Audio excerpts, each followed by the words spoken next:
The poor maid hid her toddler in the mansion basement. What the billionaire found at dawn left him silent. Michael Vaughn stood in the cold basement at 5:47 a.m., staring at a 3-year-old boy sitting cross-legged on the concrete floor, carefully folding a damp rag with hands too small to do it properly.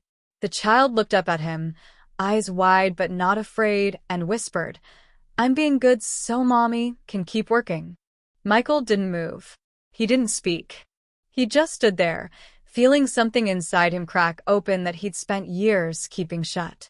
He'd come downstairs to check a noise. He'd expected nothing. Maybe a pipe. Maybe the wind. What he found instead was a truth so quiet, so carefully hidden, that it made every conversation he'd had with Lucia Reyes over the past 6 months feel like a lie. Not her lie. His. Because he'd never once asked if she was okay. Lucia Reyes was 28 years old, and every night at 10 p.m., she walked through the service entrance of Michael Vaughn's mansion carrying 2 things, a small backpack with cleaning supplies and a weight in her chest that never seemed to get lighter. She worked alone. The estate was too large for one person, but Michael preferred it that way. No voices. No chatter. No reminders that the house was supposed to feel lived in. Lucia had learned that in her first week. He didn't want conversation. He wanted silence. So she gave it to him. She cleaned marble floors that never seemed dirty. She dusted bookshelves that no one touched. She wiped down counters in a kitchen where Michael rarely ate. The work was easy. The loneliness wasn't. Her son, Nico, was 3 years old. He had her dark hair and a habit of humming to himself when he thought no one was listening. For 6 months, Lucia's neighbor, Mrs. Alvarez, had watched him during Lucia's overnight shifts. It wasn't ideal, but it was safe. Nico would fall asleep on Mrs. Alvarez's couch, and Lucia would pick him up at 6 a.m., still drowsy, still warm. Then Mrs. Alvarez fell. A broken hip. Surgery. Recovery that would take months. Lucia called every child care center within 20 miles. The overnight ones were full. The affordable ones didn't exist. She had 3 days before Mrs. Alvarez went into the hospital, and no plan. On the 4th night, she brought Nico with her. Michael Vaughn was 35 years old, and he'd spent the last 4 years living like a man who'd forgotten how to be one. He didn't throw parties. He didn't date. He didn't keep friends who asked too many questions. He worked from home, attended meetings over video calls, and told himself that silence was a choice, not a symptom. The mansion had been his father's. 18 rooms. A library his father never read. A dining table that seated 12, but had only ever held 1 plate. Michael had inherited it all at 31, and for a while, he'd thought about selling it. But selling it would mean choosing something else.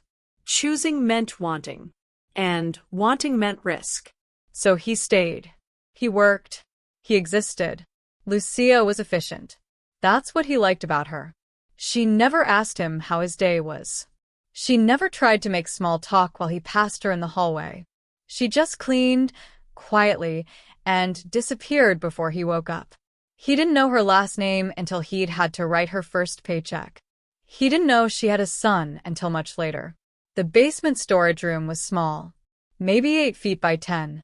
It had been used for holiday decorations once, back when Michael's father had cared about things like that. Now it was empty except for a few boxes Lucia had pushed to the side. She'd brought a blanket, a pillow, a small flashlight that Nico could hold if he got scared. "Mommy has to work upstairs," she told him the first night, kneeling in front of him, holding his face in her hands. "You have to stay here and be very, very quiet. Can you do that for me?" Nico nodded. He didn't understand why, but he trusted her. "If you need me, you wait. Don't come upstairs. Don't call for me. I'll come check on you, okay?" "Okay, Mommy." She kissed his forehead. She left the flashlight on. She closed the door. And then she went upstairs and cleaned like nothing was wrong. Every hour, Lucia found a reason to go downstairs. She'd carry a trash bag. She'd say she was checking the water heater. She'd move quickly, open the door, and find Nico exactly where she'd left him, sitting on the blanket, playing with a small toy car, humming softly. "You okay, baby?" "Yes, Mommy. I'll be back soon." "Okay." She'd close the door. She'd walk back upstairs. She'd keep cleaning. It went on like this for 11 nights. Lucia had been a secretary once.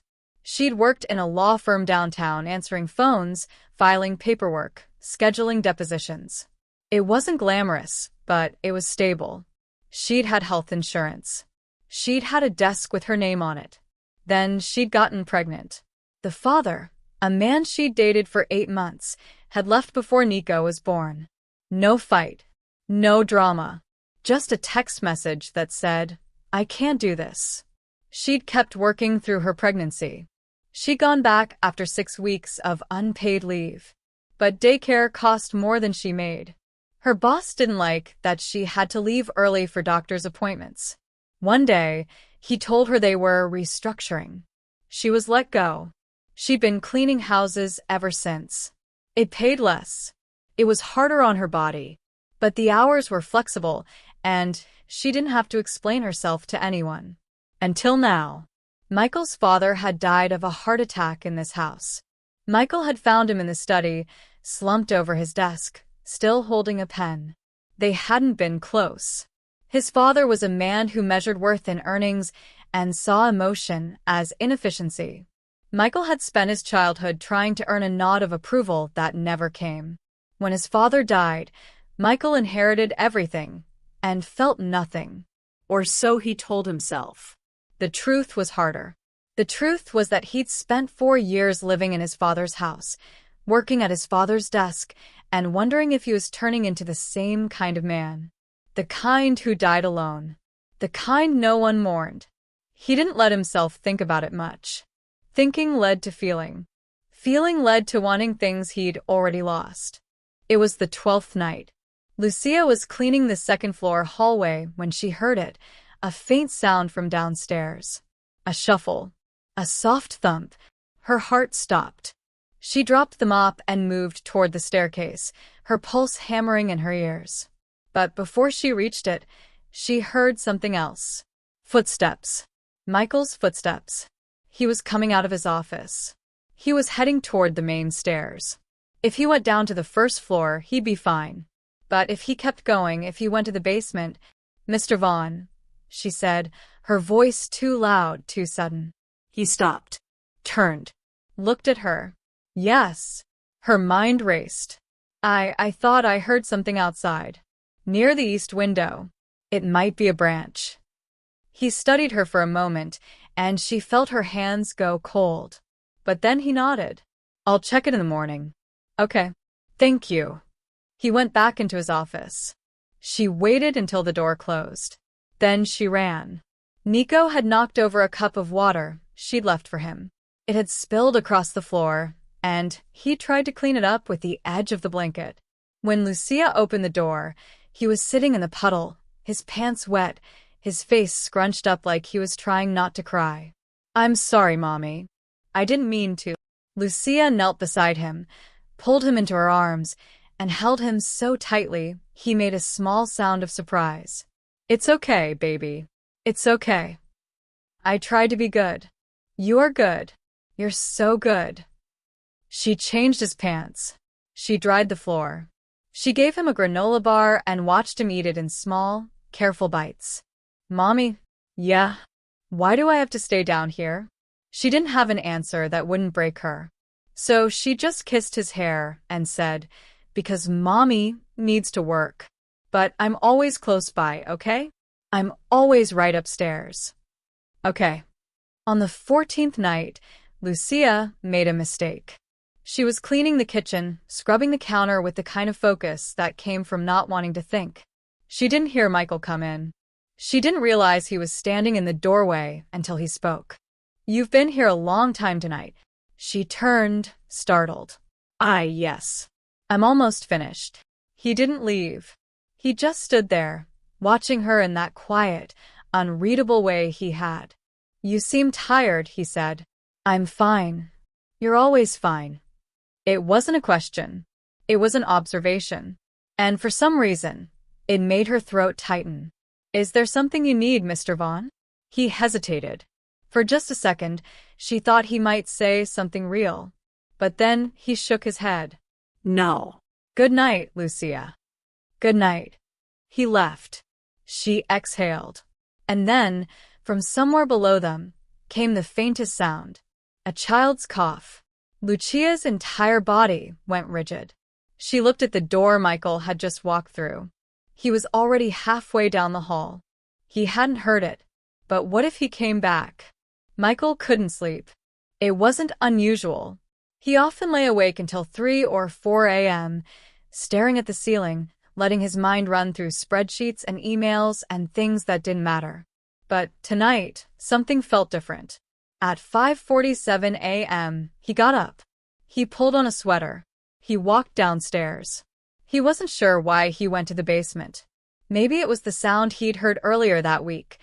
The one he'd convinced himself was the heater. Maybe it was the strange look on Lucia's face when she'd asked him to check the window. Maybe it was nothing. But when he opened the basement door and descended the stairs, he saw a faint glow coming from the storage room.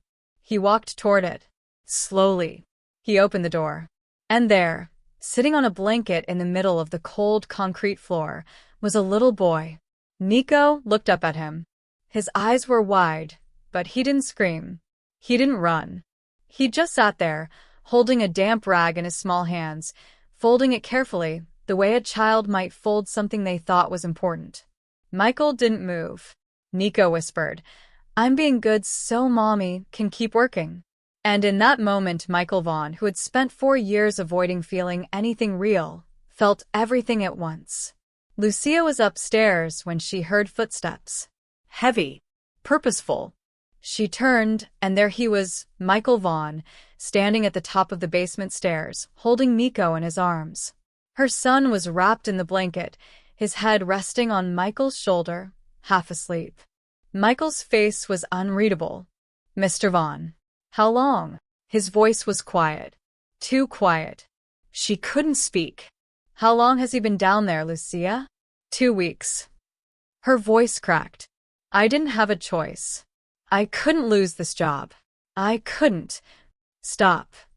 She stopped. Michael looked down at Nico, then back at her.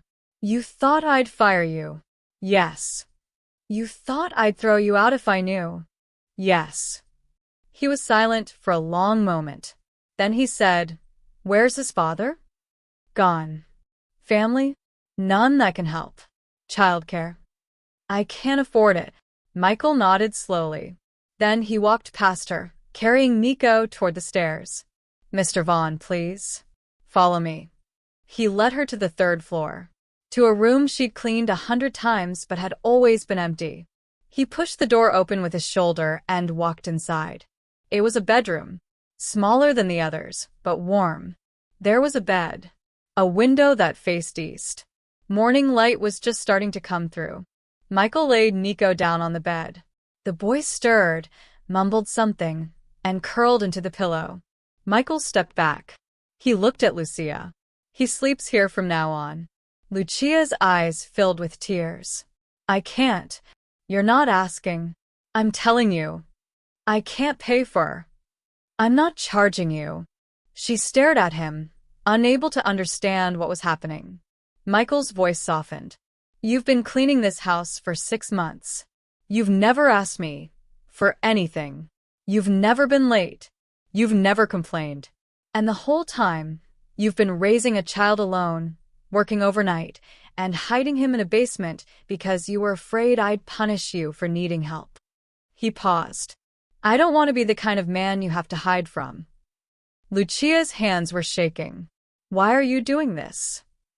Michael looked at Nico, still asleep, still small. "Because he tried to clean up spilled water at 3 years old, so you wouldn't get in trouble," Michael said quietly.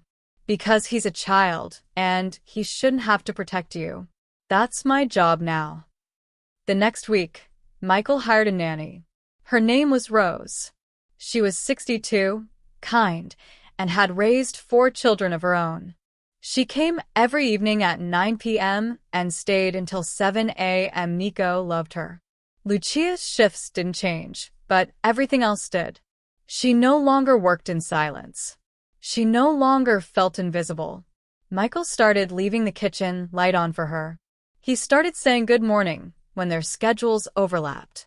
One evening, he found Nico sitting in the hallway outside Lucia's room, waiting for her to finish her shift. "She'll be a while," Michael said. Nico looked up at him. "I know." Michael sat down beside him. "You like trucks?" Yeah. "Me too." They sat there together, in the quiet, until Lucia came upstairs and found them both asleep against the wall. 3 months later, Michael came home from a meeting to find Nico in the library, sitting on the floor, stacking blocks. "Where's your mom?" Michael asked. "Resting," Nico said. "She has a headache." Michael nodded. He started to leave, then stopped. "You need anything?" Nico thought about it. Then he looked up at Michael with those wide, serious eyes and said, "Can you read to me?" Michael hadn't read to anyone in years, maybe ever. But he sat down on the floor, picked up a book from the shelf, and started reading. Halfway through, Nico climbed into his lap. Michael didn't move. He just kept reading. When Lucia came looking for Nico an hour later, she found them both asleep. Nico curled against Michael's chest, Michael's hand resting on the boy's back. She stood in the doorway, watching them, and for the first time in years, she felt something she'd almost forgotten. Safety. If stories like this remind you why kindness matters, why one moment of seeing someone can change everything, maybe they're worth holding on to. The mansion didn't feel empty anymore. There were toys in the hallway now. Drawings on the fridge. Laughter in rooms that had been silent for too long. Michael still worked. Lucia still cleaned. But somewhere along the way, the walls stopped feeling like boundaries and started feeling like home. Nico turned 4 that spring. They celebrated with cake in the kitchen. Lucia, Michael, Rose, and a little boy who didn't remember the basement anymore. But Michael did. He remembered the rag, the whisper, the way a child had tried to save his mother with the only power he had. And he knew, without question, that Nico had saved him too. Some houses are just buildings, but some, with the right people inside, become something more. They become family. And that's a story worth coming back to.